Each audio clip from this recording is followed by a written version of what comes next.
Hello friends. आज का अपना जनरल साइंस का टॉपिक है प्लांट एंड इट्स पार्ट्स। तो स्टार्ट करते हैं इसे। तो प्लांट जो है उसका सबसे इम्पोर्टेंट पार्ट, अगर हम नीचे बेस से स्टार्ट करें तो होती हैं जड़ें, जिसको हम कहते हैं रूट। बीज का एक भाग होता है मूलांकुर, जहाँ से यह निकलती है। मूलांकुर से जड़ें निकलती हैं। इनका विकास किधर होता है? जड़ों का विकास किधर होता है? ज़मीन के अंदर की तरफ होता है ना। ये जियोट्रॉप कहलाती हैं। जियोट्रॉप मतलब ज़मीन की तरफ बढ़ना। ठीक है। ये पौधे को सीधा रखती हैं। इसमें रूट हेयर्स होते हैं, ऐसे पतले पतले रेशे। ये क्या कार्य करते हैं? जल अवशोषण का। जड़ें नहीं करती हैं, जो रूट हेयर्स होते हैं ना, वो करते हैं जल अवशोषण का कार्य। रूट कैप भी होती है, जो किस काम में आती है? मिट्टी खोदने के काम में आती है। तो ये जड़ हैं। अब हम देखते हैं इसके टाइप्स। तो मेनली जो जड़ें होती हैं वो दो तरीके की होती हैं। एक होती है मूसला जड़, एक होती है अपस्थानिक जड़। देखिए, आपने कभी कोई पौधा उखाड़ा होगा तो आपने ऐसे देखा होगा कि एक मेन जड़ होती है लंबी सी, उसके साइड में और छोटी छोटी छोटी छोटी जड़ें होती हैं। तो जो एक मेन लंबी जो जड़ होती है ना, सीधी जो एकदम खड़ी होती है, एकदम जो जमीन के अंदर जाती है, वो कहलाती है मूसला जड़। इसको प्राथमिक जड़ या मुख्य जड़ भी कहते हैं। देखिए, पौधा जब उखाड़ते हैं तो साइड वाली जड़ें आसानी से उखड़ जाती हैं। इसकी वजह से काफ़ी जोर लगाना पड़ता है। यही जो मेन जड़ है ना, ये मूसला जड़ कहलाती है। अपस्थानिक जड़ें, यह मूलांकुर के अतिरिक्त अन्य स्थान से। अपस्थानिक मूलांकर से तो भैया प्राथमिक जड़ ही निकलेगी, है ना, मूसला जड़ निकलेगी।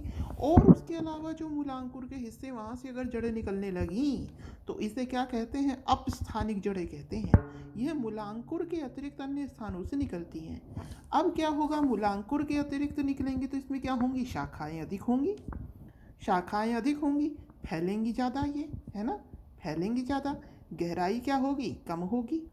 एग्जाम्पल है टमाटर और घास। समझ में आया? मतलब जिस स्थान से निकलना था उस स्थान से नहीं निकली तो क्या होंगी? ज़्यादा भटकेंगी। ठीक है, भटकने का मतलब फैलेंगी। और इनकी गहराई क्या होगी? कम होगी। अब देखिए, जो मूसला जड़ है ये कुछ रूपांतरित जड़ें बनाती हैं। ऐसे ही अपस्थानिक जड़ें भी कुछ रूपांतरित जड़ें बनाती हैं। तो देखते हैं रूपांतरित जड़ें।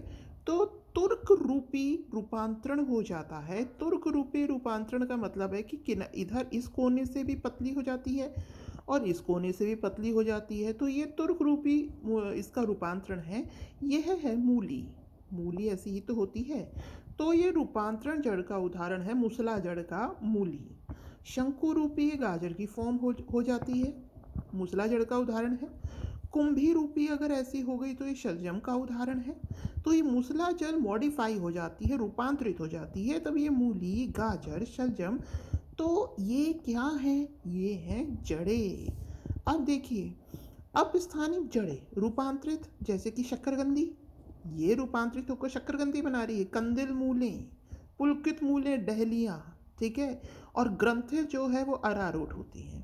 मतलब ये अपस्थानिक जड़ें हैं। कुल मिलाकर आप इतना याद रखिएगा कि जो शकरगंध है ये किससे मॉडिफाई हुआ है? अपस्थानिक जड़ों से।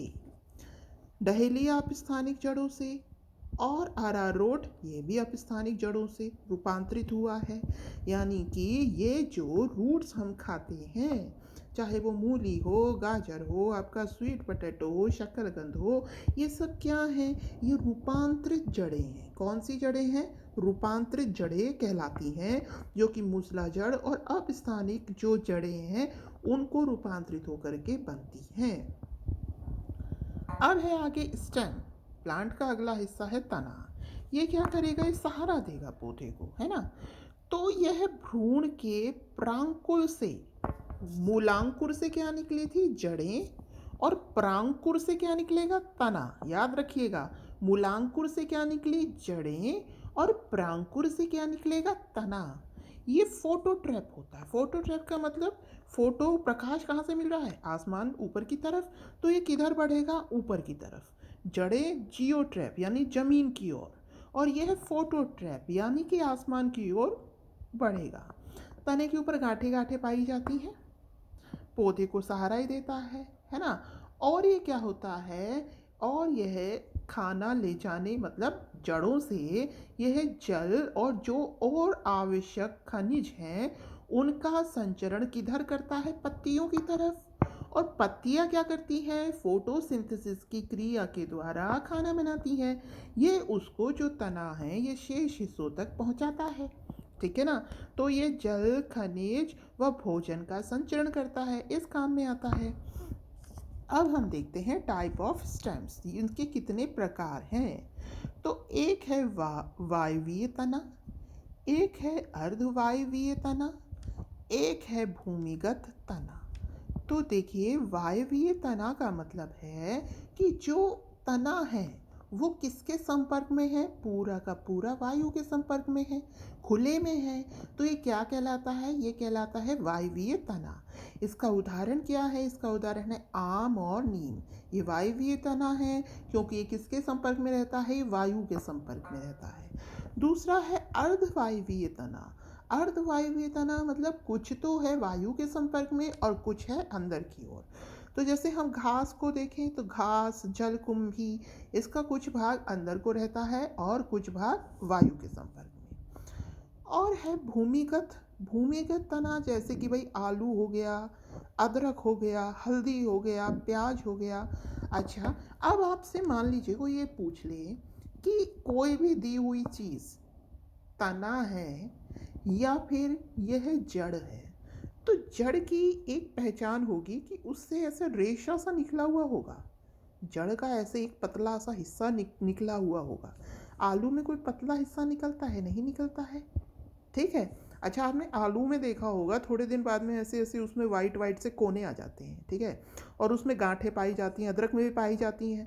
तो गांठें कहाँ पाई जाती है, स्टेम में, वो और वियोजित हो जाता है, तो उसमें और वियोजन हो रहा है, ठीक है। लेकिन जो जड़ें हैं क्या उनमें होता है, नहीं।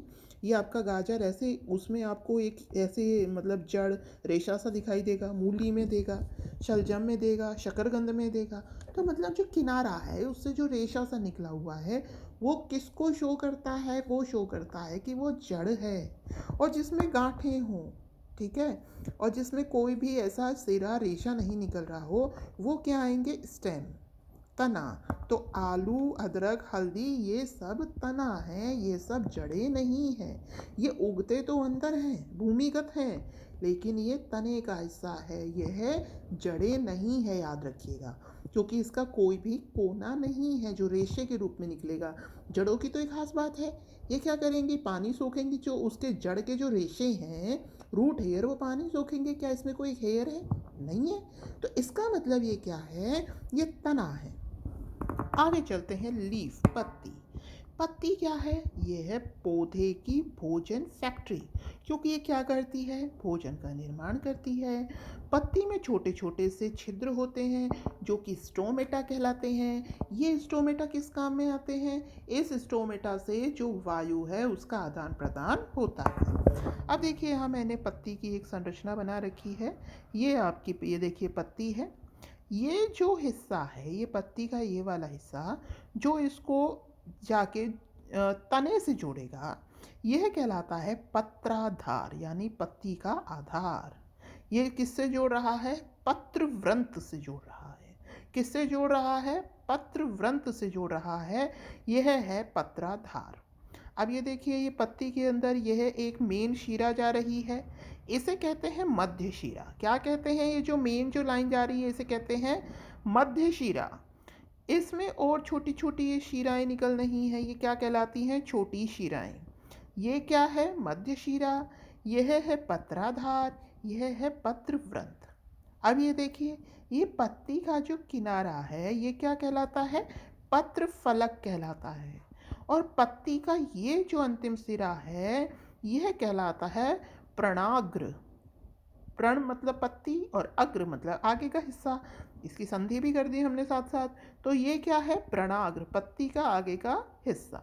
तो हमने पत्ती बता दी, इसका जो अंतिम हिस्सा है उसका आधार पत्राधार, ये आगे जिससे जुड़ता है ये है पत्रव्रंत, इसमें जो शिरा जाती है ये है मध्य शिरा, इससे जो और निकलती हैं ये छोटी शिरा, ये है पत्रफलक, ये है प्रणाली। अब है पत्तियों के प्रकार, सरल और संयुक्त। जो सरल पत्ती है वो ऐसे सीधी सीधी होती है। इसका फलक कैसा होता है? बड़ा होता है। इसमें कटाव नहीं होता। आम, बरगद, पीपल की पत्तियां ऐसी ही हैं। संयुक्त में क्या होता है? ये जो फलक है ना, पत्ती का ये पूरा हिस्सा, इसमें ऐसे ऐसे कटाव मिलते हैं, ऐसे ऐसे। और ये जो कटाव है ना, ये जो मध्य शिरा है वहां तक जाते हैं। मतलब ये ऐसे, यूं बड़े बड़े, ऐसे बड़े बड़े कटाव मिलते हैं। ठीक है, जो कि कहाँ जाते हैं? मध्य शिरा तक। पत्र फलक कई पत्रकों में बटा होता है। जो पत्र फलक है वो क्या होगा? कई पत्रकों में बट गया। अब उसके अलावा जो पत्ती में जो अंदर ये जो शिराएं हैं, ये वाली, इनके हिसाब से भी ऐसे ऐसे जो लाइनें मिलती हैं, उनके हिसाब से भी हम पत्ती को दो पार्ट में डिवाइड करते हैं। एक है जालिकावत पत्ती। इसमें क्या होता है? ये जो छोटे छोटे जो रेशे हैं ना, ये ऐसे होता है, ऐसे, ठीक है, क्रॉस करते हुए।